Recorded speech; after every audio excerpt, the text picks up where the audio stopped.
यावर्षी बदल एवढाच झाला की आता आपण जे नवीन रजिस्ट्रेशन प्रोसेस घेतोय that registration is being granted to us under section 12AB. आतापर्यंत 12A आणि 12AA चा त्या ठिकाणी उल्लेख होता, पण 12AB चा उल्लेख नव्हता. तर तो उल्लेख आता या ठिकाणी आणून त्यांनी ते everything they have tried to cover. Reference to section 12AB has been also covered. So any donation to 12AB registered institution will not be considered to be application. And this is the last amendment with respect to section 1023 III AD and AE. जिथं आपण मगाशी बघितलं की the limit was 1 crore rupees. Now that limit has been enhanced to 5 crore rupees. But this 1 crore limit was applicable for each institution. म्हणजे माझा trust आहे आणि 5 शाळा आहेत, त्या प्रत्येक शाळेची जर ग्रॉस रिसीट्स लेस दॅन 1 crore रुपीज असेल किंवा माझ्या 10 शाळा आहेत आणि त्या प्रत्येक शाळेची जर gross receipt less than 1 crore असेल तर entire trust is exempt even if I am not registered in section 11. मला 1023 III AD चं एक्झम्पशन मिळत होतं.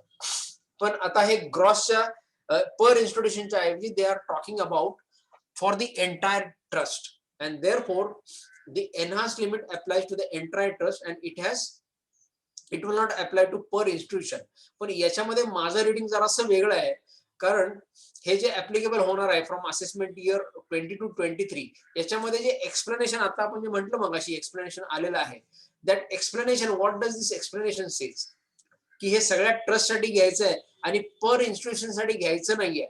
हे कधी लागू होईल बघा, just look at here. For the purpose of sub clause 3AD or 3AE it is hereby clarified that if the person has received from university or वगैरे वगैरे as well as हे conjuncture आहे, as well as from hospital or hospitals referred to in AE, the exemption under this clause shall not apply if the aggregate annual receipts of the persons from such university hospital वगैरे exceeds 5 crore rupees. म्हणजे the 5 crore limit to be applied to the overall trust and not to per institution हे कधी होणार आहे, तर ज्या वेळेला मी दोन्ही ऍक्टिव्हिटी करत असू तरच होणार आहे. म्हणजे मी एज्युकेशनल ऍक्टिव्हिटी करायला पाहिजे आणि हॉस्पिटल पण चालवायला पाहिजे. हे दोन्ही ज्या ठिकाणी आहे त्याच ठिकाणी हे 5 कोटी रुपयाचं कन्सॉलिडेटेड लिमिट त्या एंटायर ट्रस्टला लागणार. याचा अर्थ असा की जर मी एक ट्रस्ट आहे माझ्या 10 शाळा चालू असतील आणि त्या 10 शाळामध्ये फक्त एज्युकेशनल इन्स्टिट्यूशन असेल, then I am not falling under this explanation because I am not running university as well as hospital. I am running only university. If I am running only university I'm sorry, if I am running only university, then as earlier this limit of 5 crore rupees should apply to per institution, per shala. And according to my interpretation, this will hold good because this is what is the explanation. Explanation says that I must run university as well as hospital. Then only the 5 crore limit is for the entire trust consolidated. Otherwise, which means vice versa, or the other meaning of this is that this 5 crore limit will otherwise apply to per institution, per school. This is my interpretation. Let us see how the law evolves. But as the things look and as you read it simply or plain clear, then things are like that. If I am running only educational institutions, if I am not only education and I have no connection with hospital or vice versa, I am only hospitals, I am not in education, then the 5 crore limit will continue to apply per institution and not for the overall trust as such is my interpretation. Let us see how the law evolves. Okay, now from here we go to cooperative societies. आता त्याच्यामध्ये पहिल्यांदा filing return filing त्याचे precautions बघूया. You have to file ITR 5 and while ITR 5 again your AOP BY is the main status and sub status is you choose proper cooperative bank choose करू नका. Other cooperative primary agriculture मध्ये mostly we will file. इथे आहे बघा trust other than trust eligible to file return in ITR 7. इथे म्हणजे जे मगाशी मी डिस्कस करत होतो why should one file ITR 5, so you get it here. Trust other than trust eligible to file return in ITR 7 म्हणजे that is why we are filing ITR 5. So this is the proper ITR 5 for in those cases, and here also you have to make proper choice cooperative society. Right. For cooperative banks, आता cooperative बँकांसाठी एक महत्वाचा बदल या वर्षीसाठी आहे तो म्हणजे 115 BAD ची choice. Because 115 BAD is going to be very, very beneficial for the cooperative banks because their tax rate is coming straight away down from 34.944% or 31% to 25.17% from this assessment year. Assessment year 21-22 आता आपण जे return भरणार आहे त्यासाठी. So you have to make the option clear that you have to choose 115 BAD first, and for that you have to file Form 10 IF on or before the filing the due date of filing the return for all cooperative banks. And once, of course, if you choose this option, then it will apply to you for the whole lifetime of the bank, and it cannot be withdrawn subsequently. And certain exemptions you are going to lose, but cooperative banकांना यातले कुठले exemptions असे loose करण्यासारखे नाही आहेत. Chapter 6 चे deduction cooperative banकांना कुठले मिळत नाही एक्सेप्ट डोनेशन्स असे काही फार मोठे असत नाहीत, आणि ऍडिशनल डेप्रिशिएशन ते काय मॅन्युफॅक्चरिंग मध्ये नसतात, त्यामुळे त्याला ते पण काय मिळत नाही. त्यामुळे therefore they are hardly anything to lose. In fact, they don't lose anything at all. They actually are in benefit, and therefore whoever of us is filing a cooperative bank's income tax return, please remember to file this Form 10 IF, and while filing ITR 5 for cooperative bank, please select that 115 BAD tab, and here are you opting for new tax regime under section 115 BAD. For a cooperative bank you must say yes. For a cooperative society please don't say yes. आता cooperative society साठी म्हणजे cooperative पतसंस्था वगैरे साठी जर चुकून ह्याला तुम्ही यस म्हटलं तर तुमचं कल्याण होईल. अजिबात देखील यस म्हणू नका. जर चुकून तुम्ही इथे यस म्हटलं कोऑपरेटिव्ह क्रेडिट सोसायटी साठी, प्लीज बी केअरफुल. जर चुकून तुम्ही इथे यस म्हटलं तर तुम्हाला एटीपी मिळणार नाही. काय मिळणार नाही? Because once you choose 115 BAD, आणि किती मोठा प्रॉब्लेम आहे बघा. हे सगळ्यांनी फार महत्वाचं आहे, अतिशय महत्वाचं. चुकून जर तुम्ही 115 BAD कोऑपरेटिव्ह पतसंस्थेसाठी जर तुम्ही सिलेक्ट केलं तर काय परिणाम होईल? परिणाम असा होईल त्याचा एटीपी निघून जाणार. बरं, तो एका वर्षाचा निघून जाणार का? नाही. इथं मी म्हटलंय बघा, once exercise applies to all subsequent years, cannot be withdrawn in subsequent year. म्हणजे त्या कोऑपरेटिव्ह पतसंस्थेला कायमपणे इन्कम टॅक्स 30% भरायला लागेल. कायमपणे 30% इन्कम टॅक्स भरायला लागेल. हे इतकं महत्वाचं आहे.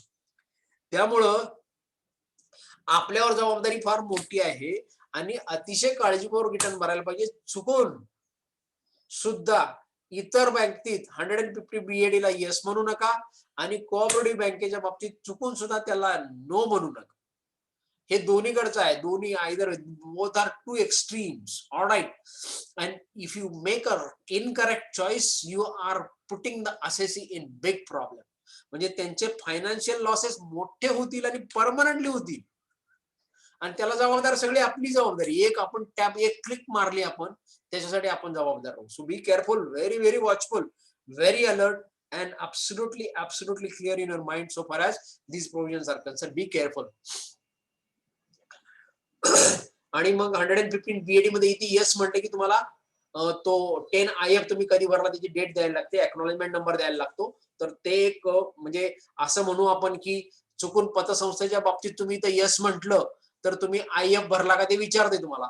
IF भरलेला नसणार आहे, मग तुम्ही हुडकाल शोधाल, तर त्यात एक सेफ्टी क्लॉज असा आहे म्हणू आपण की त्यामध्ये तरी तुम्ही हे करा, पण चुकू नका. That is what I want to से.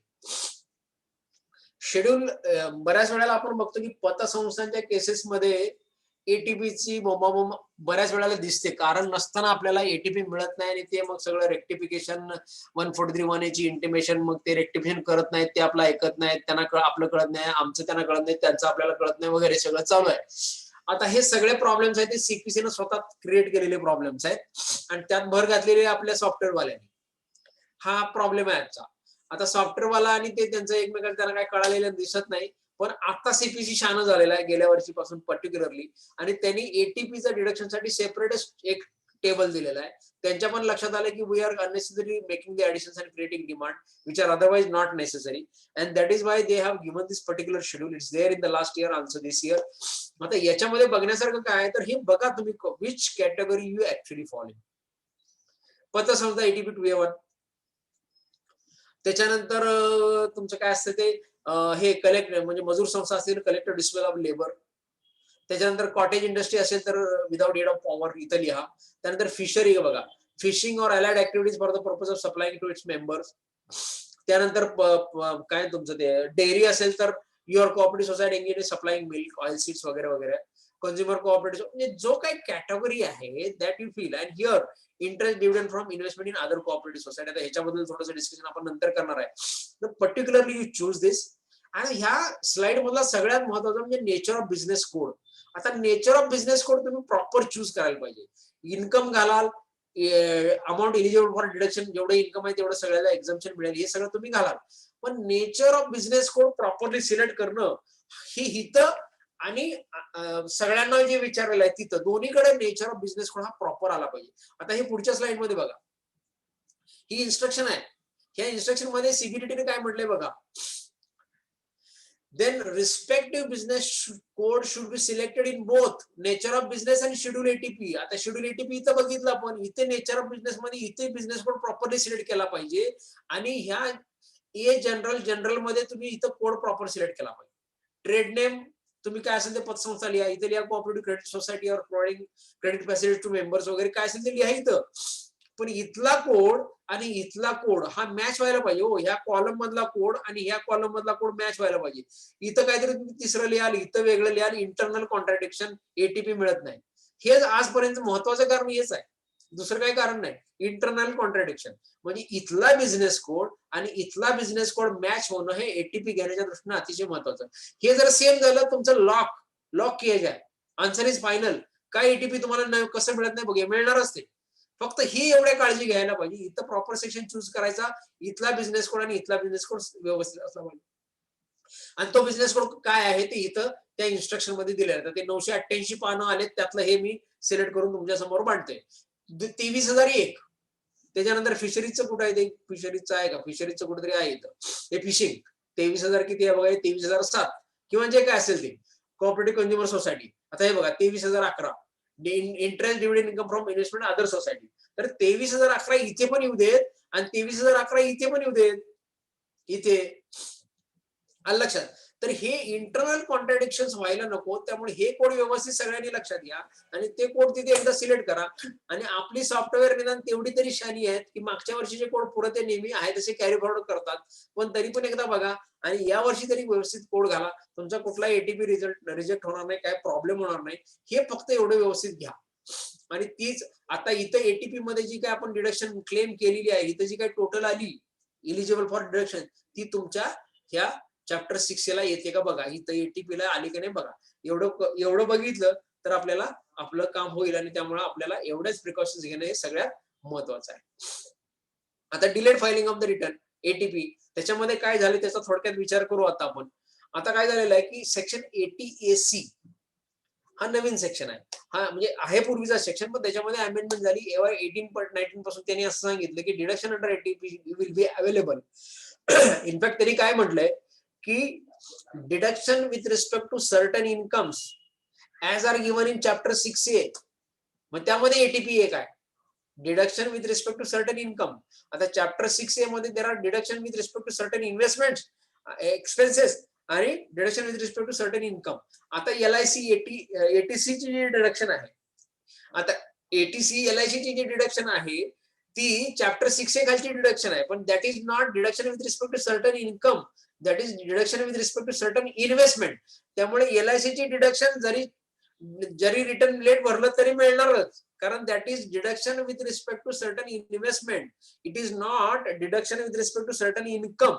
आता एटीपी मात्र deduction with respect to certain income and deduction with respect to certain income as specified under chapter 6A will be allowed to you as per the amended provisions of section 80AC only and only if you have filed the return within the due date under section 139(1). त्यामुळं returns delayed भरली गेलेली आहेत, आपण त्याला ही तरतूद लक्षात येईपर्यंत आपली काही रिटर्न्स उशीर झालेला आहे. असेसमेंट 18-19 साठी आता आपण काही स्क्रुटिनी असेसमेंट संपलेले आहेत किंवा इंटिमेशन आलेले आहेत, अपील्स आपण फाईल केलेली आहेत. तर याच्या बाबतीतले काही इश्यूज आहेत, त्यातला लीगल प्रपोजिशन जे मला वाटतं आणि ज्याच्या बाबतीत काही डिसिजन्स अवेलेबल आहेत ते मी आपल्या समोर मांडतो. आता आपण what if the delay in filing rate is on account of reasonable cost. आता सेक्शन 80 मध्ये अशी कुठलीही तरतूद नाहीये की if the delay is because of the reasonable cost and if the assessing officer is satisfied that the delay is because of the reasonable cost, you will be allowed the deduction. असं कुठेही नाही. त्यामुळे reasonable cost no issue, म्हणजे no issue at all. Okay. Can the delay be condoned? Yes, the answer is yes, because the delay will be condoned only by the jurisdictional principal commissioner of income tax. You have to apply it under section 119 2B, and तो delay जर condone करून घेतला, then you will be eligible. And the last question is, can the deduction under section 80P be denied in processing by CPC? Is it a prima facie adjustment? म्हणजे ठीक आहे, मी return भरलं नाही वेळेत आणि त्यामुळे सेक्शन 80AC मला apply होईल आणि मला 80AC अप्लाय होणार आणि त्यामुळे मला ATP मिळणार नाही, हे बरोबर आहे. हे कधी करा तुम्ही, माझं रिटर्न 143(3) मध्ये सिलेक्शन ऑफ स्क्रुटिनीला झालं त्यावेळी तुम्ही करा. पण CPC ला हे प्रायमा फेसी ऍडजस्टमेंट म्हणून सेक्शन 143(1) प्रोसेसिंग करत असताना 143(1) ची इंटिमेशन देताना हे डिडक्शन मला डिनाय करता येतं का, हे सीपीसीच्या अधिकारामध्ये आहे का, हा विषय कायदेशीर आहे. म्हणजे मी रिटर्न उशिरा भरलं, मग सीपीसी काय म्हणते, सीपीसी बघते का this return is filed under section 139(4) and not under section 139(1), आणि त्यामुळे काय करा, याला एटीपी देऊ नका, ऑटोमॅटिक कॅल्क्युलेशन 30% टॅक्स वगैरे वगैरे वगैरे. पण हे सीपीसीच्या अधिकारामध्ये आहे का, या प्रश्नाचं उत्तर मी पुढच्या स्लाइड मध्ये देऊ इच्छितो. आता बघा इथं 143(1) मध्ये हे सगळं आहे जे आता स्क्रीन मध्ये दिसतंय, ते आपल्याशी काही महत्वाचं नाही, अरिथमेटिकल एरर वगैरे वगैरे वगैरे सगळं. पुढच्या दोन गोष्टी बघायला इथे. पहिलं, an incorrect claim if such incorrect claim is apparent from any information in the return. आता ह्याच्यामध्ये आपलं एटीपी बसतं का, तर कदाचित बसतं. कसं बसतं, इनकरेक्ट क्लेम आहे का, हो. कशावरून इनकरेक्ट क्लेम आहे, apparent from information in the return. तुमच्या रिटर्न मध्ये तुम्हीच लिहिताय की मी रिटर्न उशिरा भरलंय आणि मग त्यामुळे उशिरा भरल्यामुळे तुम्ही एटीपी ला एलिजिबल नाही, त्यामुळे तुमचा क्लेम इनकरेक्ट आहे असं सीपीसी म्हणून या खाली तुमचं ते सीपीसी खाली डिनाय करू शकते. पण मला हे ऍग्री नाहीये. काय ऍग्री नाहीये, तर त्याचं क्लॉज हे, हा स्पेसिफिक क्लॉज आहे त्या सेक्शन 143(1)A मध्ये. हे स्पेसिफिक आहे की disallowance of deduction claim under section, सगळे सेक्शन लिहिलेत बघा इथं, 10A, ATI-A, ATI-B, ATI-C, ATI-D, ATI-E, ATAC आहे का इथे, इथे कुठे ATAC नाही. आता इथे ATAC नाही म्हणजे काय, तर प्रायमा फेसी ऍडजस्टमेंट मध्ये एटीपीचं डिनायल नाही. आता यातलं कुठलं खरं हो, 2 नंबरचं खरं का 5 नंबरचं खरं. आता आपल्याकडे एक रूल आहे, specific versus general. Specific versus general. जर स्पेसिफिक असेल तरतूद, जर स्पेसिफिक असेल तर ती जनरल तरतूदला ओव्हरराईड करते, असा आपला लॉ ऑफ इंटरप्रिटेशन आहे. तर या ठिकाणी there is a specific clause when you are specific डिडक्शनच्या बाबतीत, there is a specific clause disallowance of deduction. तुम्ही डिडक्शन डिसअलाव करणार, जर या सेक्शन मध्ये माझी जर डिडक्शन मोडत असेल तर तुम्ही माझं डिसअलाव करायला पाहिजे. म्हणजे देर is a specific clause in section 143(1)A where under you can disallow my deductions. Now ATP is not one such deduction which is mentioned in 143(1)A, and because it is not so mentioned, or because section 80AC's mention is absence from clause 5 of section 143(1)A, this is my argument that CPC does not have power to deny or disallow deduction under section 80P with respect to delayed filing of return under clause 2 of 143(1). आता हे मी जी म्हणतोय त्याला दोन्ही बाजूनी कायदेशीर उत्तरं आलेली आहेत, जे आपण या स्लाइड मध्ये बघणार आहोत. मुंबई ITAT या कोऑपरेटिव्ह हाऊसिंग सोसायटीच्या बाबतीत मुंबई ITAT ने स्पेसिफिक डिडक्शन डिसिजन दिला की yes, this was a case for assessment year 15-16. Disallowance cannot be made in processing under section 143(1)A specifically. त्याच्यानंतर दुसरं एक आहे बजाजच्या केसमध्ये, सॉरी फायफिल इंजिनियरच्या केसमध्ये, त्यांनी असं एक हा तसा जुना डिसिजन आहे, पण ह्या डिसिजन मध्ये असं म्हटलं की section 80AC is incentive provision. Chapter 6A मध्ये आहे ना ते. And in view of various judicial pronouncement, particularly in case of Bajaj Tempo, the incentive provision has to be read or interpreted in a manner so as to advance the object of economic activities in the country. म्हणजे cooperative मुवमेंटला incentive देण्यासाठी ATP दिले ना, तर त्यांना ते liberally द्या. उगाच काहीतरी टेक्निकल कारणासाठी ते थांबवू नका, ते ऑब्जेक्ट करू नका असं स्पेसिफिकली म्हटलंय. आणि त्यामुळे ते काय म्हणतात, section 139(4) is to be read with section 130 as a provision to section 139(1). म्हणजे for the purpose of section 80AC, even if the return is filed under section 139(4) belated, it should be treated as return filed under section 139(1), because 139(4) is to be treated as a provision to section 139(1), and therefore deduction is to be allowed under, even if the return is filed by the due date under section 139(4), that is Pipel Engineers. Okay, आता याच्यानंतर मात्र आपल्याला problem झालाय Madras high court, आणि हा latest decision आणि हायकोर्टचा decision आहे, wear Madras High Court again specifically says that denial of deduction under section 80P in view of the new provisions under section 80C is well within the scope of section 143(1)A. तर आपण असं बघितलं की decision दोन्ही बाजूने आहेत, पण आता सध्या आपली बाजू लंगडी आहे. त्याचं कारण लेटेस्ट डिसिजन आपल्या अगेन्स्ट आहे. लेटेस्ट डिसिजन आहे तो हायकोर्टचा आहे, त्यामुळे हायकोर्टचा decision always prevails over the decision of the ITAT. But let us be watchful, let us be watchful.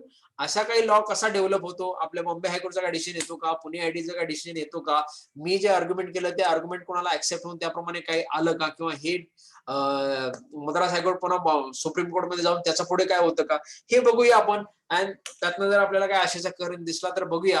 पण अन्यथा जर समजा हे होत नसेल तर मात्र काय करायला पाहिजे, की जर समजा ऑडिट नाही झालं किंवा आणखी काही नाही झालं, तर माझा सल्ला सगळ्यांना असा राहील की यू प्लीज फाईल 139(1) रिटर्न. जे काय फिगर्स अवेलेबल आहेत त्या घेऊन तुम्ही ते रिटर्न आहे तसं भरा. जितकं जे काय तुम्हाला मिळतंय ते घेऊन फिगर त्या तुम्ही, म्हणजे टेंटेटिव्ह बॅलन्स शीट आहे, टेंटेटिव्ह प्रॉफिट लॉस अकाउंट, पण 139(1) ड्यू डेटच्या अगोदर रिटर्न हे भरा. कारण त्यानंतर तुम्ही 139(4) खाली ते रिटर्न रिवाइज करू शकता. 139 फाईल काय तुम्ही ते रिटर्न रिवाइज करू शकता, आणि ते रिवाइज केलेलं return is treated as original return if original return is filed within the time.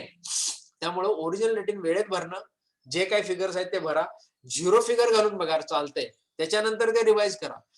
पण एक रिटर्न घालवा for the sake of it, just file a return even if with zero figures, let the return go, and thereafter you file a proper return with all the proper figures within the time limit given for belated filing of 139(5).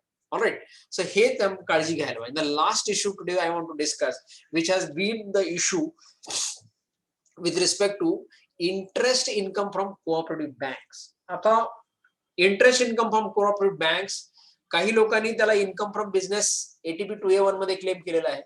काही लोक risk नको म्हणून ATP 2D मध्ये claim करतात, because there is specific clause, आपण मगाशीच बघितलं. आणि त्याप्रमाणे क्लॉज हे म्युच्युअली एक्सक्लुझिव्ह आहे. एक तर तुम्ही अदर सोर्स मध्ये क्लेम करता, नाहीतर तुम्ही इन्कम फ्रॉम बिझनेस म्हणून क्लेम करता. आणि हे म्युच्युअली एक्सक्लुझिव्ह असल्यामुळं कुठे क्लेम केलं तर आपल्याला काय प्रॉब्लेम होईल, बोथ साईडनं आपल्याला प्रॉब्लेम व्हायला लागलेला आहे. आता ह्याच्या बाबतीत जी कायदेशीर हे आहे, सिच्युएशन आहे, ते सिनारिओ आहे, तर तो तुमच्या समोर मांडू इच्छितो. निफाड नागरी सहकारी पतसंस्था फार पूर्वीपासून आपण हा डिसिजन वापरलेला आहे, आणि हा डिसिजन पुणे आयटीटीचा बहुतेक म्हणजे 101 डिसिजन मध्ये हा पुन्हा फॉलो केलेला आहे. आणि याच्यामध्ये एवढं स्पेसिफिक म्हटलेलं आहे की forget about interest from cooperative banks, it is the interest from nationalise banks, interest on mutual funds, म्हणजे मी तर माझ्याकडे काय डिसिजन MSCBचं कमिशन मिळालेलं आहे, gain on mutual fund, all these are considered to be income from business. and income from business of a cooperative society. Okay, आणि तुम्ही जर ATP 2A चं वर्डिंग वाचाल तर society which is engaged in carrying on providing credit facilities to its members. So I am engaged in providing credit facilities to my members, but surplus funds I am investing this way and I am earning income. So I remain engaged there, and therefore I am eligible for ATP 2A1 has been the argument and it has been accepted. हे मी तुम्हाला सांगितलं की subsequently follow झालंय. आणि पुणे ITATनं 2010चा जो supreme कोर्टचा decision आहे टोटगरच्या केसमध्ये, या टोटगरनं बरेच त्रास दिलाय आपल्याला, त्यामुळे टोटगरच्या बाबतीत जे काही सगळे डिसिजन आहेत ते पुढच्या स्लाइड मध्ये बघणार आहे.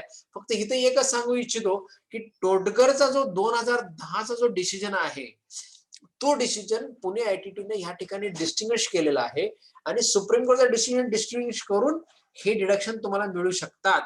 This will be treated as all these types of income will be considered to be business income and therefore you will be eligible for ATP 2A1 असं सुप्रीम कोर्टचा टोटगरचा डिसिजन डिस्टिंग्विश करून decision दिलेला आहे. आता ह्या टोटगर ही जी पतसंस्था आहे, शिरसीची पतसंस्था आहे, त्याचं नाव बघा काय आहे, टोटगर कोऑपरेटिव्ह सेल सोसायटी. म्हणजे पतसंस्था आहे का? नाही, it is a sale society. म्हणजे ते काय करतात तर आपल्या सभासदांचं अन्नधान्य किंवा त्यांचं जे प्रोड्यूस आहे ते विकत घेतात आणि ते मार्केटमध्ये विकतात. त्यांचे स्वतःचे फंड्स आहेत.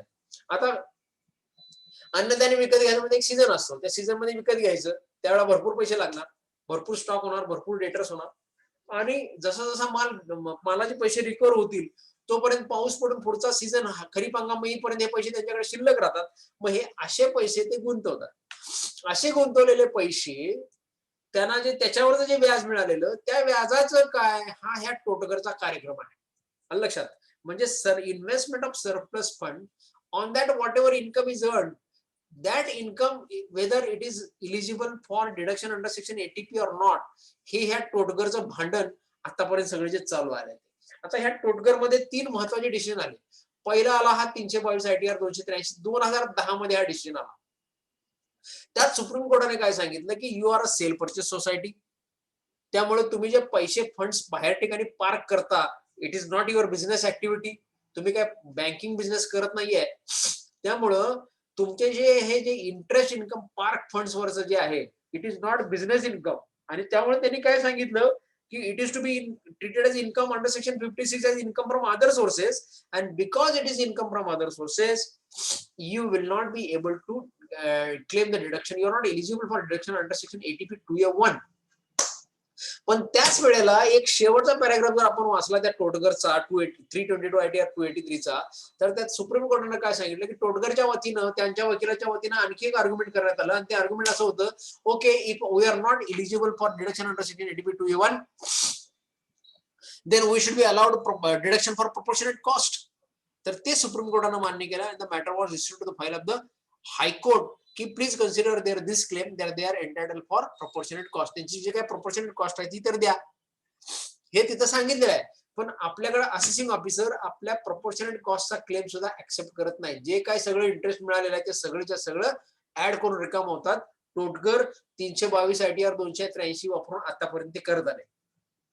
आता कम असेसमेंट इयर 2018-19, आता ह्या ज्या फेसलेस असेसमेंट झाल्या त्यामध्ये नवीन कार्यक्रम तयार झाला आणि त्या नवीन कार्यक्रमामध्ये टोटगरचा कर्नाटक हायकोर्टचा डिसिजन वापरला गेला. आता कर्नाटक हायकोर्टनं टोटगरच्या केसमध्ये 2 डिसिजन दिले. आता ही टोटगर सोसायटी फारच भांडखोर दिसते. त्यांची सगळी अपील 2006-7 पासून 2012-13 पर्यंत 2006-7 ते 2012-13 त्यांची सगळी अपील गेली होती हायकोर्टमध्ये. कर्नाटकच्या high court Karnataka high court Hubli bench समोर ही सगळी अपील चालली. आता त्याच्यामध्ये काय झालं तर कर्नाटक हायकोर्टनं त्यांचं AY 12-13चं अपील पहिल्यांदा हिअरिंगला घेतलं आणि त्याचा निकाल 5 जानेवारी 2017 दिला. त्यात त्यांनी सांगितलं आता इन बिटवीन ह्या सोसायटीने काय केलं, टोटगर सोसायटीने काय केलं, त्यांना सुप्रीम कोर्टानं तडाखा दिला. काय तडाखा दिला, तुमचं हे जे काही इंटरेस्ट इन्कम आहे that is not business income, business income नाही त्यामुळे तुम्हाला काय ATP 2A मिळणार नाही. मग ह्याने काय विचार केला, टोटगरनं काय विचार केला, याला ही ATP 2A1 मध्ये मिळत नाही, आपण ATP 2D मध्ये जाऊया. म्हणून त्यांनी काय केलं, आपल्या सगळ्या ज्या डिपॉझिट होत्या त्या नॅशनलाइज बँकेतून वगैरे काढल्या आणि सर्व कोऑपरेटिव्ह बँकामध्ये. म्हणजे आम्हाला ATP 2A1 नको ठीक आहे, पण आम्हाला ATP 2D मध्ये द्या, because it is interest or dividend from cooperative society आणि cooperative banks are cooperative societies and therefore we should be eligible for reduction under. तुम्ही ATP 2 आम्हाला सुप्रीम कोर्टाने ATP 2A1 दिलेलं नाही ना, आम्हाला नको. पण आता आमचे इंटरेस्ट कोणाकडनं आलेला आहे, कोऑपरेटिव्ह बँकेच्याकडनं आलेला आहे. Cooperative banks are cooperative societies and therefore we should be given ATP 2D deduction. आणि कर्नाटक हायकोर्टनं 5 जानेवारी 2017च्या त्यांच्या डिसिजन मध्ये दिस इज फॉर AY 12-13 मध्ये हा त्यांचा क्लेम मान्य केला. Yes you are eligible for ATP 2D. त्याच्यानंतर काय झालं तर 16 जून 2017 म्हणजे बरोबर 6 महिन्यांनी काय झालं बघा, जानेवारी नंतर जून, ओके, पहिला महिना आणि 6वा महिना, ऑल सबसिक्वेंट अर्लियर आणि सबसिक्वेंट इयर म्हणजे 2006 ते 11-12 त्यांची सगळी अपील यावेळेला लागली आणि कर्नाटक हायकोर्टच्या या 16 जून 2017च्या डिसिजन त्यांचं पूर्ण वांद करून टाकलं. आता त्यांनी डिसिजन काय दिला ते पुढच्या स्लाइड मध्ये बघूया आपण. पण सी आणि एजीनं हा डिसिजन कर्नाटक हायकोर्टचा उचलून धरला आणि सगळ्या देशभर वापरायला सांगितलं की कर्नाटक हायकोर्टनं सांगितलंय की cooperative banks are not cooperative societies. Cooperative banks are not cooperative societies. They are not any interest received from cooperative bank is not eligible for ATP 2D and therefore addition has to be made. हे C आणि EG ने दंगाच करून टाकला सगळा आणि हा दंगा केल्यामुळे बरीचशी ऑडिट ऑब्जेक्शन्स निघाली आणि ऑडिट ऑब्जेक्शन नंतर आता आपल्याला 18-19 मध्ये या सगळ्या ऍडिशन दिसल्या. आता कर्नाटक हायकोर्टचा हा 16 जून 2017चा जो डिसिजन आहे ना त्याच्यामध्ये ते काय म्हणतात बघा. म्हणजे त्याची लॉजिक काय. For availing deduction under section ATP the income under section 8 म्हणजे clause A to F of ATP2 should be business income असलं पाहिजे. आता बिझनेस इन्कम असलं पाहिजे म्हणतो आपण आणि आपण तर डिडक्शन आपल्या रिटर्न मध्ये एटीपी 2D मध्ये क्लेम करायला लागलोय. म्हणजे एटीपी 2D मध्ये काय झालं आपला बिझनेस नाही it is income from other sources म्हणायला लागलोय आपण. त्यामुळं कर्नाटक हायकोर्टचा हा एक पहिला प्रॉब्लेम आला. ते म्हणतात की एटीपी पाहिजे असेल ना तर A to F मध्ये कुठला जरी सेक्शन असला तर तो बिझनेस पाहिजे. तुमचा अदर सोर्सेस इन्कम एटीपी मध्ये कुठल्याही परिस्थिती येणारच नाही. पुढे काय म्हणतात सेक्शन एटीपी 2D मध्ये काय म्हटलेलं आहे की interest or dividend received from cooperative society. तिथं कोऑपरेटिव्ह बँक हा शब्द नाही आहे आणि कोऑपरेटिव्ह बँक हा शब्द नसल्यामुळं तुम्हाला एटीपी 2D देता येणार नाही. पुढे काय म्हटलं इव्हन दो कर्नाटक हायकोर्ट काय म्हणतं बघा even though cooperative bank may have the corporate body or skeleton म्हणजे त्यांचा जो पुतळा ढाचा जो आहे तो कोऑपरेटिव्ह सोसायटीचा आहे. ते सगळ्यांना तुम्हाला मला माहितीच आहे कारण they are first registered cooperative society under the state cooperative societies act आणि मग नंतर त्यांना रिझर्व्ह बँकेचं लायसन्स मिळतं बँकिंग. म्हणजे पहिल्यांदा कोऑपरेटिव्ह सोसायटीज आहे. पण कर्नाटक हायकोर्ट काय म्हणतं even they have cooperative body or skeleton of cooperative society but its business is entirely different and that is the banking business. आणि म्हणून banking business even though run by a cooperative bank is sought to be excluded by section ATP4 आणि ATP4 मध्ये ते असल्यामुळं आणि हे ATP 4 चं झालं आणि 194A3 चा त्यांनी दाखला दिला. हे बघा 194A3 मध्ये सुद्धा कोऑपरेटिव्ह बँकांना वेगळं ट्रीट केलंय. काय केलेलं आहे त्यांनी 194A मध्ये त्यांना टीडीएस करायला लागतो. कोऑपरेटिव्ह बँकेला टीडीएस करायला लागतो. कोऑपरेटिव्ह सोसायटीला टीडीएस करायला लागत नाही. म्हणजे काय कोऑपरेटिव्ह सोसायटी वेगळी आहे कोऑपरेटिव्ह बँक वेगळी आहे. एटीपी 4 मध्ये सुद्धा काय म्हटलंय एटीपीचं डिडक्शन कोऑपरेटिव्ह बँकेला मिळणार नाही बाकीच्याला मिळणार आहे. म्हणजे काय कोऑपरेटिव्ह बँक वेगळी आहे कोऑपरेटिव्ह सोसायटी वेगळी आहे. म्हणून ते असं म्हणतात की hence the income by way of interest earned by the cooperative deposit investment idle or surplus funds does not change its character irrespective of the fact that such income is earned from scheduled bank or a cooperative bank. म्हणजे Karnataka हायकोर्टनं basically काय केलेलं आहे 16 जून 2017 मध्ये they have relied on or they are more gone by the decision of the Supreme Court in the assessee's own case in 2010 जे आपण पहिल्यांदा बघितलं 322 ITR 283. तर त्यावेळेला त्यांचं शेड्यूल बँकेमध्ये होतं आता कोऑपरेटिव्ह बँकेचं आहे. पण कर्नाटक हायकोर्ट असं म्हणतं की no no no no it does not change the character. तुम्ही शेड्यूल बँकेतनं घ्या नंतर कोऑपरेटिव्ह बँकेतनं इंटरेस्ट घ्या that entire income will be considered to be taxable income and on that you are not eligible for deduction under section ATP2. This is Karnataka हायकोर्टचा आणि हा सगळीकडे वापरला जाऊन आपल्याला प्रॉब्लेम झालेला आहे. आता ह्याला उत्तर काय याला उत्तर काउंटरिंग काय तर काउंटरिंग हे आहे एक म्हणजे Mavilayi cooperative housing Mavilayi service cooperative bank limited यांचा सुप्रीम कोर्टचा decision which is subsequent to Karnataka high court decision. त्याच्यामध्ये सुप्रीम कोर्टनं व्हेरी क्लिअर म्हटलेलं आहे की एटीपी 4 चा उद्देश काय आहे. एटीपी 4 चा उद्देश एवढाच आहे की कोऑपरेटिव्ह बँकांना एटीपी डिनाय करणं एवढा एकच उद्देश आहे. and it is in no way to deny any benefit that accrues to other cooperative societies. म्हणजे एटीपी 2D चा बेनिफिट डिनाय करायचा उद्देश एटीपी 4 चा नाही असं मविलाई मध्ये सुप्रीम कोर्ट म्हणतंय. मविलाईचा डिसिजन मी आणखी एका स्लाइड मध्ये एकच स्लाइड राहिली मला वाटतं ती त्याच्यामध्ये डिस्कस करणार आहे. पण मविलाईमध्ये असं म्हणतात की एटीपी 4 केवळ इथं कर्नाटक हायकोर्टने एटीपी 4 काय म्हटलं की बँकिंग बिझनेस ती वेगळीच society cooperative bank different from cooperative bank त्यामुळे एटीपी 2D तुम्हाला मिळणार नाही. पण इथं सुप्रीम कोर्ट म्हणते की एटीपी 4 फक्त एवढ्यासाठी की तुम्हाला कोऑपरेटिव्ह बँकांना एटीपी 4 मिळणार नाही, पण एटीपी 2D अदर कोऑपरेटिव्ह सोसायटीला मिळणार नाही असं कुठलाही त्यामधनं निष्कर्ष निघत नाही. आता त्यानंतर पुन्हा काय झालं की कर्नाटक हायकोर्टचा डिसिजन, आता तुमकूर सॉरी तोडकर हा कर्नाटक हायकोर्ट, पुन्हा कर्नाटक हायकोर्ट त्यांनी काय म्हटलं की has held that such interest income from cooperative credit society is income from business and eligible for ATP 2A1. आलं लक्षात? मग आता आपण म्हणायला पाहिजे डिपार्टमेंटला किंवा आपण असं म्हणणार आहे तुम्हाला कर्नाटक हायकोर्ट पाहिजे ना, हे कर्नाटक हायकोर्ट घ्या. सुप्रीम कोर्ट तर आहेच, पण कर्नाटक हायकोर्ट आहे. म्हणजे आपल्याला डिडक्शन कुठे क्लेम करायला पाहिजे? एटीपी 2D खाली क्लेम केला की प्रॉब्लेम आहे, एटीपी 2A1 केला की प्रॉब्लेम नाही आहे, कारण we have Karnataka high court Tumkur in our favour. आणि हे तुमकूर फॉलो करून पुणे आयटीएटीनं संत मोतीराम महाराज मध्ये आपल्याला डिडक्शन दिलेलं आहे की it is income from business, it is income from proper activities of ATP 2A1. आणि त्यामुळं it looks like that it is not safer, at least as of now, it is not safer to claim the deduction under section ATP 2D in respect of this. It is always safer to claim the deduction under section ATP 2A1 so far as interest from cooperative banks are concerned by the cooperative पतसंस्था are concerned. आता मविलाईचा जो मी आहे ते थोडक्यात सांगतो, की मगाशी सांगितलं की लिमिटेड ऑब्जेक्ट तुम्हाला सांगितलं, पण इथे बघा ही मविलाईनं काय केलं होतं की आपल्या काही मेंबर्सना which lend money to members of the पब्लिकला पण काही हे दिलं होतं. आलं लक्षात? म्हणजे नॉन मेंबर्सना पण डिडक्शन दिलं होतं. पण त्यांनी काय म्हटलं की कोऑपरेटिव्ह, म्हणजे हा लेटेस्ट डिसिजन आहे मविलाईचा सुप्रीम कोर्टचा, त्याच्यात म्हटलं असं अगेन दे हॅव रिइटरेटेड, कारण दिलीप कुमारच्या केसमध्ये आपल्याला मोठा प्रॉब्लेम झाला होता. दिलीप कुमार मध्ये त्यांनी म्हटलं होतं की strict interpretation of any beneficial provision. पुन्हा दिलीप कुमारचं डिस्टिंग्विशन झालं की दिलीप कुमारच्या डिसिजनचं असं झालं की strict interpretation only with respect to circulars and notifications by which a specific exemption is given by authorities. But if it is an act, it is act by parliament, and if there is a beneficial provision in the act, then it has to be interpreted liberally, and that has been reiterated by the Supreme Court in the Mavilai. त्याच्यानंतर बघा, nominal members are proper members, कारण nominal member ही separate definition cooperative ह्याच्यामध्ये नाही, income tax act मध्ये नाही. So whether member और nominal member all are members and their income earned therefrom also is eligible for deduction under section 80B2A1.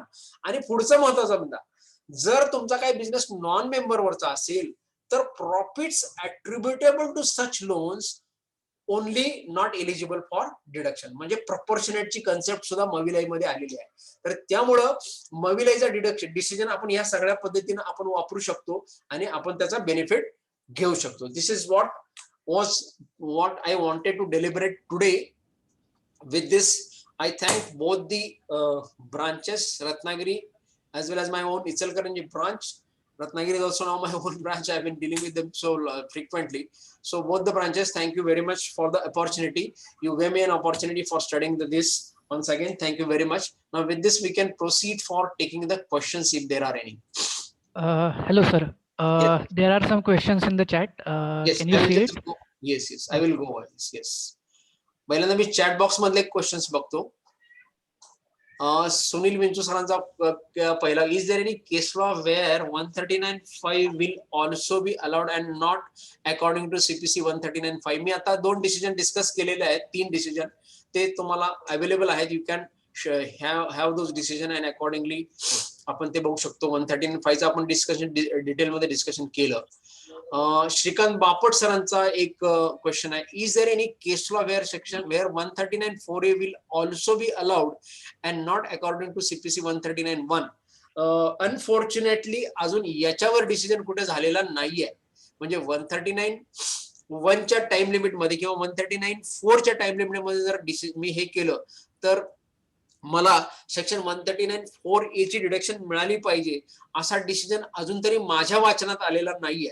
पण असा जर decision आला तर नक्कीच आपण शेअर करू. I am definitely watchful on this. म्हणजे अशा प्रकारचं इंटरप्रिटेशन कुठे होतंय का आणि असं कुठे काय मिळतंय का हे मी वाटच बघतोय. कारण I have number of appeals to fight on this particular this small issue. I have number of appeals to fight. So I am definitely watchful. आला तर मी नक्की शेअर करेन, पण as of now at least I am not aware of such decision. परत सुनील विंचू सरांचा एक question आहे, if the registration is under Maharashtra public trust act as also societies registration act can only one be given instead of giving both? I would suggest you to give both, because it is not in the income tax that particular ITR 7 that you have to give registration only of one. Under whatever laws you are registered, then you must give the registration. So my suggestion is to you give registration under both. Pawan Malu Ichalkaranji, a company have two trusts, Employee Gratuity Fund Trust and Employee Superannuation Fund Trust. They are taking exemption under section 1025(4) and 1025(3) respectively. Fine. Which ITR? ITR is ITR 7 is applicable. I did not go into complete details because that was not the focus of today's deliberation, but it is ITR 7 you have to find. Does they require re-registration? If you are claiming exemption under section 1025(4) and 1025(3), there is no re-registration required. Re-registration is required only for those who are registered under section 11, under section 1023C, 4, 5, 6 and 6A, and section 35 and section 80G. So therefore, according to the best of my information, no re-registration is required. Okay, then yes, I think this is the Umesh Lovlekar. Whether interest is considered for application, interest on loan. Yes, interest on loan is considered to be application because it is establishment or administrative expenditure. In that you can definitely claim it as in application. Definitely yes. Then Sandeep Khochre, Saranjak phone, whether question whether interest on investment of corpus fund will become eligible on making revenue expenditure. No, because according to me, interest on corpus fund is again a nature of corpus, so it has to go there, and as per the new amended provisions, it has to be specifically invested or specifically utilized. C.A. Akshay Joshi, can we say no to 115 BAD in revised return if wrongly clicked in the original? Yes. If your original return is in time, and then you realize the mistake, and then you file form revised return, and then you untick 115 BAD, then yes, definitely you will be able to rectify the mistake that you have made. All right, that's fine. Okay. So with this, I'm done with the questions in the chat box. Now, any other questions that are coming, then okay, we can take some of them. Yes. Yes, Akshay. Any participant would like to ask the question? Please ask. Sir नमस्कार. नमस्कार. Yes. 3AB आणि 3AD एखाद्या trust मध्ये समजा एक 10 शाळा असतील for example, त्याच्यातल्या 6 ग्रँटेड आहेत आणि 4 नॉन ग्रँटेड आहेत. आपण 6 साठी 3AB आणि त्या 50% सबस्टॅन्शियली फायनान्स बाय गव्हर्नमेंट असतील, हो, तर त्याला 3AB आणि उरलेल्या 4 ज्या आहेत नॉन ग्रँटेड असल्यामुळे 3AB तर येणार. आपण समजलं मला. Question is whether I can choose a combination of III-AB and III-AD. बरोबर ना? बरोबर. So you can definitely choose, and you have to select both of these things, and whatever exemption you are claiming in these two different schedules, IE3 and IE4 मध्ये जे काही choose कराल तुम्ही, त्याची combined figure schedule बी TI ला जाते बघा. Schedule बी TI ला त्याचं वेगळं वेगळं विचारलेलंच नाही, ते एकत्रच जाते. लक्षात. So even in the calculation, you can claim as per law. And तिथे इन्स्टिट्यूशन वाईज 6 इन्स्टिट्यूशनची माहिती TAB ला आणि 4 इन्स्टिट्यूशनची AD मध्ये असं देऊ शकता तुम्ही. Yes, definitely you can do, and you should be eligible for it. Even the income tax ITR 7 has that mechanism, no problem. Okay, thank you. Yes.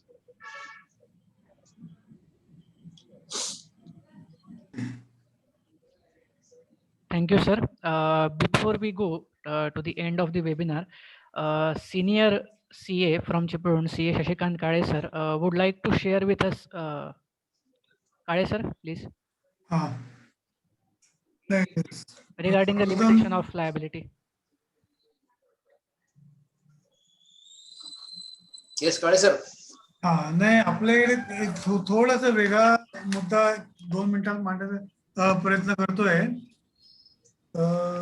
पहिल्यांदा आजचे 2 विषय जे वनपट्टी सरांनी मांडले, अतिशय चांगले मांडले, आणि 99% शंका आपल्या मनातल्या सगळ्या दूर झाल्यात असं मला वाटतंय. 1% शंका ही राहिलीच पाहिजे असं मला वाटतं. त्याच्याविषयी आपण जास्त अभ्यास करणार नाही किंवा 1% शंका असू दे म्हणजे आपण अभ्यास करू, पण 99% शंका आपल्या दूर झाल्यात असं नक्कीच मला वाटतं. पुढचं लेक्चर द्यायला काहीतरी कारण पाहिजे ना. हा, म्हणून मी 1% शिल्लक राहिलं म्हणतो. दुसरा मुद्दा असा आलाय की सध्या अनेक बँका किंवा अनेक एसएससी, आताच आपण उदाहरण घेतलं की एटीपीचं डिडक्शन आम्हाला मिळेल का नाही मिळेल, असं समजा एखाद्या सोसायटीने रिटर्न मध्ये ओपिनियन आपल्याकडे मागितलं आणि आपण ते ओपिनियन दिलं, पण दुर्दैवाने असं जर झालं ते ओपिनियन इन्कम टॅक्सला मान्य झालं नाही किंवा त्याच्यावरती काही इन्कम ते डिसअलाव झालं, इन्कम ऍडिशन झालं, मोठी ह्यूज डिमांड येऊ शकते. मध्ये तो जो एसएससी आहे, ती जी सोसायटी आहे, ती सोसायटी वैयक्तिक आपल्या विरुद्ध प्रोफेशनल एथिक्स किंवा प्रोफेशनल मिसकंडक्ट म्हणून आपल्या विरुद्ध काही कारवाई करू शकते का? प्रायमरी हो असं उत्तर येऊ शकतं. म्हणजे एखाद्या आपण संस्थान सल्ला दिलाय किंवा तुम्हाला हे 2 लाख रुपये इन्कम एक्झाम होईल, पण त्या असेसमेंट मध्ये एक्झाम झालं नाही, त्याला टॅक्स भरायला लागला आणि त्याला टॅक्स आला 1 लाख रुपये समजा टॅक्स पेनल्टी आणि टॅक्स म्हणून आले, तर ते 1 लाख रुपयाची वसुली आपल्याकडनं ऍज ए प्रोफेशनल म्हणून होऊ शकते का? कदाचित होऊ शकेल. असे काही इन्सिडेंट झाले होते. या संदर्भामध्ये एक प्रिकॉशन घेण्याचा एक मुद्दा माझ्या नजरेत आला म्हणून मी तो सगळ्यांच्या समोर मांडला. तर माझे एक मित्र आहेत, त्यांनी एक असं एका बँकेला ओपिनियन दिलं होतं किंवा अमुक अमुक एक प्रोजेक्ट रिपोर्ट हा फिजिबल आहे किंवा त्याचा टेक्निकल कंप्लायन्स हा व्यवस्थित आहे आणि ते प्रपोजल मान्य करायला हरकत नाही. ते बँकेने प्रपोजल मान्य केलं, पण दुर्दैवानं 1 वर्ष जातं एनपीए मध्ये खातं गेलं, कारण वेगवेगळे असतील, एनपीए खातं गेलं, त्यामुळे बँकेला नुकसान झालं. म्हणून बँकेने सीएच्या विरोधात काही कारवाई करायचा प्रयत्न केला, तर ती जी लायबिलिटी आपल्यावरती येणार आहे ती प्रोफेशनल लायबिलिटी आहे. त्या लायबिलिटी सुटण्याकरता दोन पर्याय आपल्याकडे उपलब्ध आहेत. एक म्हणजे आपला institute of professional indemnity insurance जो आहे तो आपल्या प्रत्येकाने आपण घेतला पाहिजे आणि ते जास्त चांगलं आहे. दुसरा मुद्दा असा आहे, यातून मुळात सुटका करून घेण्यासाठी म्हणून आपण जेव्हा ओपिनियन देतोय बँकेला किंवा एखाद्या क्लायंटला, कॅपिटल गेनची एखादी केस आहे, तुम्ही क्लायंटला सल्ला देताय किंवा ती इन्व्हेस्टमेंट कर किंवा कॅपिटल गेन तुला येणारच नाही वगैरे वगैरे, या गोष्टी सतत आपण सल्ला देत असतो. परंतु अशा केसमध्ये जर समजा ते बॅकफायर झालं, ती डिमांड लायबिलिटी आहे जर भरायला लागली, तर तो एसएससी आपल्याकडनं ती डिमांड करू शकतो. त्यामुळे असा सल्ला देताना एक प्रिकॉशन घ्यावी असं माझ्या मनात आलं. आता हे माझ्या मनात आलं म्हणजे काही गोष्टी माझ्या समोर आल्या पुण्यामध्ये काही सीए लोकांच्याकडनं, माझ्या मित्रांच्याकडनं, आणि एक ओपिनियन त्यांनी मला दिलं होतं, त्याचं लेटर माझ्या समोर आहे. त्या लेटर मधले क्लॉज मी फक्त वाचून दाखवतोय. हा, 1 मिनिट. तर त्यात त्याने असं म्हटलंय की लिमिटेशन ऑफ लायबिलिटी अशा प्रकारचे क्लॉज आपण ऍडवाइस जो काय आपण देतोय, रिटन ओपिनियन जे काय देतोय त्या लेटरमध्ये तो क्लॉज टाकावा असं एक सजेशन आहे माझं, कारण तसे काही काही क्लॉज मी बघितले, अनुभवले. थोडक्यात क्लॉज असं वाचतोय मी, the maximum liability of either party relating to services rendered to your bank or to you shall be limited to the fees payable to Mr. Shashikant Kale or the said CA firm. In no event shall either party be liable for consequential, special, incidental or punitive loss, damage or expense, including without limitation, loss of profit, opportunity, etc., even if the other party have been advised of their respective possible existence. म्हणजे असा limited liability क्लॉजचा उल्लेख आपण जे काही क्लायंटला letter देऊ, सल्ला देऊ, ओपिनियन देऊ, त्याच्यामध्ये आपण जर हे क्लॉज इन्क्लूड केला तर आपल्यावरती जी येणारी लायबिलिटी आहे त्याच्या प्रोटेक्शन मिळण्याकरता आपण प्रोव्हिडंट इन्शुरन्स तर घेऊच, शिवाय ती लिमिटेड करण्याकरता, रिस्ट्रिक्ट करण्याकरता याचा आपल्याला उपयोग होईल. याचं होईल काय, एखादा एसएससी 5,000 रुपये आपण त्याकडनं फी घेऊ आणि अशी 2 लाखाची डिमांड आहे तर तो 2 लाख रुपये आपल्याकडनं वसुली करायला मागं लागेल. ते आपल्याला शक्य नाही किंवा ते योग्य होणार नाही. एवढाच एक मुद्दा माझ्या मागच्या काही दिवसात लक्षात आला तोच आपल्या सर्वांच्या निदर्शनात आणून द्यायचा होता. एवढाच माझा उद्देश होता. Thank you.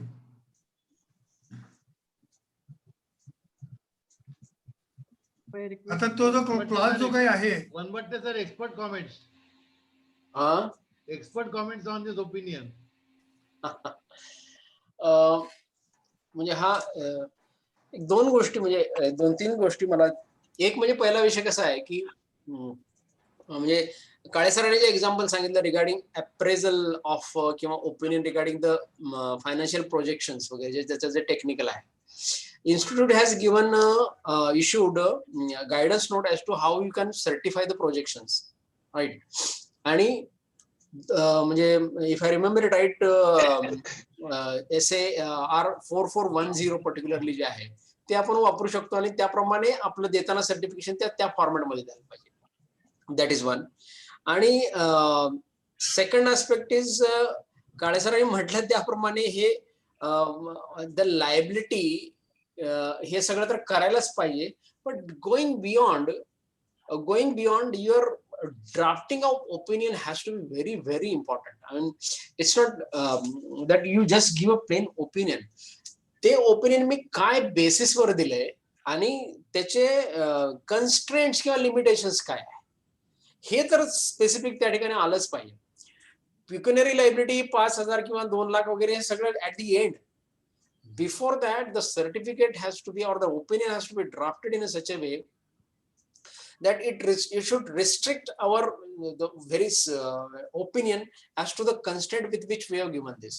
So suppose I am relying on this particular decision, and that is on the basis of this decision, this is my opinion, but this may not hold good in future. As simple as that. असं आपण म्हणजे जे काय म्हणायचं ते त्या पद्धतीने म्हणायला पाहिजे असं मला वाटतं. म्हणजे particularly giving the opinions you have to be very careful. आणि आणखी एक मला लक्षात येत आहे ते अलीकडच्या काळामध्ये द इन्स्टिट्यूटचा जो काही फॉर्मॅट आहे कुठलाही सर्टिफिकेट द्यायचा, तो सर्टिफिकेटचा फॉर्मॅट एक म्हणजे you must address that certificate to a particular person. It cannot be to whomsoever it will concern. That cannot be the certificate. It has to be addressed to a particular person. ते कोणालाच माहितीच नसेल तर ते सरळ त्या डायरेक्टरना, पार्टनरना किंवा ते प्रोप्रायटरला ऍड्रेस करा. आणि त्याच्या खाली रिस्ट्रिक्शन टू यूज हा क्लॉज प्रत्येक सर्टिफिकेटला प्रत्येकाने घालायला पाहिजे की हे सर्टिफिकेट मी कोणाच्या सांगण्यावरून दिलेलं आहे, कशासाठी दिलेलं आहे, आणि चुकून जरी ते दुसऱ्याच्या हातात पडलं आणि ते वाचलं तरी त्याला माझी काहीही जबाबदारी नाही. रिस्ट्रिक्शन टू यूज असा एक पर्टिक्युलर टिपिकल क्लॉज आहे. मी बाय डिफॉल्ट बरेच दिवसापासून मी तो प्रत्येक सर्टिफिकेट मध्ये माझ्या असतो. Restriction to use is a mandatory clause की ते सर्टिफिकेट मी कुणाच्या सांगण्यावरून दिले, कुठल्या बेसिसवर दिले, कशासाठी दिले, त्याच्या बियॉन्ड ते कोणी वापरायचं नाही. And that mandatory clause should be used by all of us. If essential, I can share that with the branches, no problem. Thank you, sir. Thank you. Yeah. मगाशी तुम्ही हॅलो येतं ऐकायला काळे Yes, सर? yes. हा, माझं म्हणलं opinion ज्यावेळी आपण देतो त्यावेळी तुम्ही जसं म्हणलात की ड्राफ्टिंग हा पार्ट जो आहे, तर मुळात माझं असं 2-3 मत आहेत की ड्राफ्टिंग करताना बरेच वेळा आपण सुरुवातच करतो, त्याच्यामध्ये लिहायला सुरुवात करतो की डायरेक्ट ओपिनियनच द्यायला लागतो. त्याच्याऐवजी त्याची क्वेरी मला काय समजलंय ही परत म्हणजे त्यांचा प्रश्न मला काय समजलं हा पुढचा एक पॅरेग्राफ पाहिजे. Facts of the case.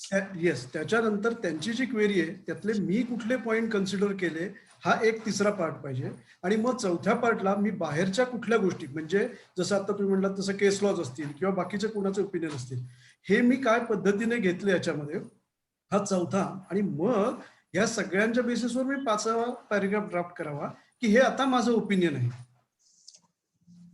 म्हणजे त्याला फ्लो म्हणजे इन्फॉर्मेशनचा त्याप्रमाणे येईल. हा एक भाग झाला बघताना. म्हणजे ओपिनियन देताना तुम्ही जसं म्हणता असं की तसं जर ड्राफ्टिंग झालं तर जास्ती ते बरोबर येऊ शकेल. किंवा मध्ये आता जसं काळे सर म्हणले की बँकेसाठी किंवा काही, तर मध्ये माझ्याकडे असाइनमेंट अशी होती की 2 डॉक्टर्स होते म्हणजे मुलगा आणि वडील. तर मुलगा नवीन दमाचा होता, तो फॉरेनहून आला आणि वडील पूर्वी त्याचेच मामा त्याचे अकाउंटिंग बघायचे, सगळी कॅश पण हँडल करायचे. तर मुलाला असा संशय आला की वडिलांची कॅश जी काही जमत होती, दाखवलेली कॅश, असलेली कॅश हा भाग सोडून, तर ती कॅश मामानेच बहुतेक पळवली असा त्याचा मुलाचा दावा होता. आणि त्यामुळे वडील आणि मुलामध्ये वितुष्ट येत होतं. मग वडील मुलगा दोघंही माझ्याकडे आले आणि म्हणले तुम्ही सगळी बुक्स तपासा आणि याच्यामध्ये खरंच कॅश जनरेट झाली का, किंवा जी बुक्समध्ये दिसते कॅश ही एवढीच असू शकेल का, किंवा ह्याच्या पलीकडे असू शकते का, हे पण तुम्ही आम्हाला ओपिनियन द्या की हे असू शकतं का नसतं, म्हणजे as a chartered accountant.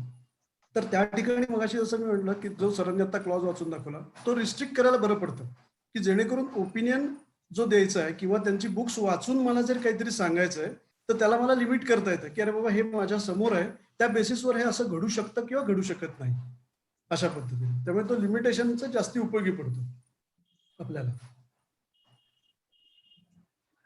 Okay, conclude करा. Thank you, sir. I would like to request CA Vijay Dudharkar, sir, immediate past chairman, official Karanji branch, to present vote of thanks. तुझं बंद केलं का? Thank you, Akshay sir. I am CA Vijay Dudharkar, immediate past chairman of Karanji branch of WICI. I would like to express my sincere thanks to CA Sanjay Vanbatte sir for giving excellent coverage to this topic, precautions to be taken for filing the return of a trust and cooperative bank and societies. ज्यावेळी आपण ट्रस्टचं किंवा सोसायटीचं return भरतो त्यावेळी first confusion असते की काही आपण return कोणतं भरायचं, ITR 7 भरायचं काय 5 भरायचं. त्याच्यानंतर भरपूर ज्यावेळी आपण ITR भरायला घेतो त्यावेळी कन्फ्युजन निर्माण होतात की रिपोर्टिंग कुठं करायचं, जसं रिपोर्टिंग रिस्पेक्टेड हेड मध्ये करायचं की शेड्यूल AI मध्ये करायचं. तर संजय सरांनी एक्सलंट कव्हरेज घेतले की ज्या नवीन जे आता यंगस्टर्स आहेत की जे आता रिटर्न भरतात, त्यांच्याकडे जास्त काम नसतं, ते रिटर्न भरायला घेतात आणि नवीन हे करतात, तर त्यांच्या मनातल्या भरपूर मोर दॅन 90% सरांनी जसं सांगितले की 99% ज्या शंका आहेत त्या सगळ्या निघून गेल्या. आणि हे संजय सरच हे करू शकतात, कारण का संजय सर इन्कम टॅक्स मध्ये जसे 298 सेक्शन्स आहेत, त्या कोणत्याही सेक्शनवर बोर्ड जरी दाखवला आणि संजय सरांना सांगितले की याच्यावर सेमिनार घ्या तर ते मोर दॅन 3 hours इझिली ते सेमिनार घेऊ शकतात. तर thank you Sanjay sir. Ichalkaranji Kolhapur branch मध्ये ते रेग्युलर स्पीकर आहेत आणि वर्षातून भरपूर सेशन्स, जसे इन्कम टॅक्सचे जे सेशन असतात, अमेंडमेंट असतात, इन्कम टॅक्स ज्यावेळी बजेट येतं त्यावेळी दुसऱ्या तिसऱ्या दिवशी सर पूर्ण बजेटच्या अनालिसिस विथ अनालिसिस सेमिनारसाठी रेडी असतात आणि 3 तास पण सरांना पुरत नाहीत एवढं त्यांच्याकडे मटेरियल असतं आणि त्यांचा स्टडी असतो. मला असं वाटतं की बजेटच्या आधी काय चेंजेस होणार आहेत त्यातल्या 80% चेंजेस सरांना माहित असतात, ऑलरेडी माहित असतात. तर थँक्यू संजय सर फॉर वेळेत वेळ काढून तुम्ही या सेमिनारसाठी तयार झालात. इथून पुढे भरपूर असे टॉपिक घेऊन आपण jointly Ratnagiri branch Kolhapur branch jointly seminar घेऊ अशा करतो. Thank you very much. Over to Akshay sir. Thank you very much. Thank you very much for the branches. Thank you, sir. Now webinar has been officially ended. Thank you all the participants. Yes, okay. Sir, PPT share करा please. Yes, कर दो.